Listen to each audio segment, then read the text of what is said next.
जिल्ह्यामध्ये गेल्या महिन्याभरापासून वेगवेगळे सण विविध समाजांचे, विविध धर्मांचे साजरे केले गेले. आता याच्यामध्ये अ, नेहमीप्रमाणे लोक डीजे वाजवतात, म्युझिकचा वापर होतो. परंतु डीजे वापरण्यासंदर्भामध्ये शासनाचे आणि सुप्रीम कोर्टाचे निर्देश आहेत, की त्याच्या साऊंडची जी लिमिट आहे, ती एका निर्धारित लिमिटच्या पुढे गेली तर तो गुन्हा होतो. त्या संदर्भामध्ये आम्ही सगळ्यांना नोटिसेस दिल्या.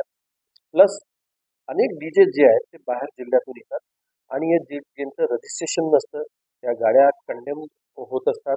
त्यांचा लाईफ स्पॅन संपलेला असतो.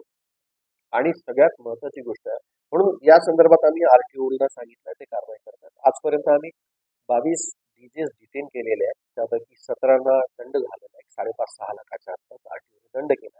पण याही पेक्षा कठोर कारवाई या डीजेसवर होणं आवश्यक वाटतं. याचं कारण हे आहे की समाज खूप सहनशील आहे.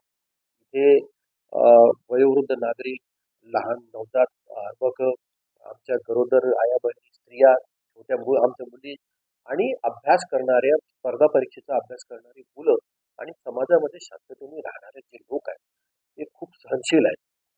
म्हणून जनरली तक्रार कोणी करत नाही. परंतु हे सगळं सहन करावं लागतं. म्हणजे ह्युमॅनिटी सोबत इतर प्राणी, चिमणीपासून ते गायीपर्यंत या सगळ्यांना हा त्रास होतो आणि याचा परिणाम सरळ सरळ मानवी मेंदूवर आणि मानवी हेल्थवर होतो आहे.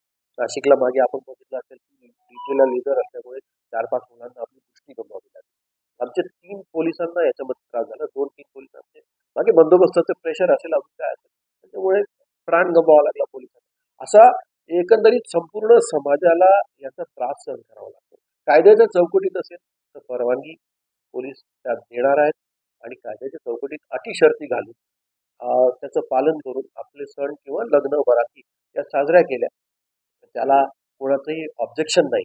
परंतु कायदाचा भंग केल्यास आणि त्याला सामाजिक शांतता, सौहार्द भंग झाल्यास आणि त्याचा माणसांना त्रास झाल्यास, हे विश्वचे माझे घर, वसुधैव कुटुंबकम ही जी संकल्पना आहे, त्याप्रमाणे सगळ्यांनी वागावं ही पोलीस खात्याची अपेक्षा आहे. आज तसं न झाल्यास पोलिसांना आणि आरटीओला कारवाई करावी लागते आणि ही सुरू राहील.